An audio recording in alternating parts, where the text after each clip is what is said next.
Hey there, today I'll be showing you how to block and unblock someone on Snapchat, and here is how. Blocking someone on Snapchat also results in their unfriending you. When someone is blocked, they can no longer send you snaps or view any of your public postings. To block someone, click on their Bitmoji to access their profile. Press the three dots located at the top right corner of the screen. To continue, tap Manage Friendship. If you tap Block, a confirmation prompt will appear. Tap Block to continue.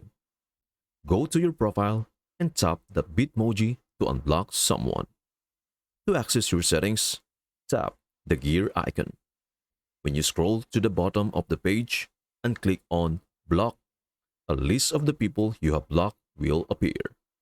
Ultimately, when you tap the X next to the user you wish to unblock, a confirmation prompt will appear asking if you really want to unblock them.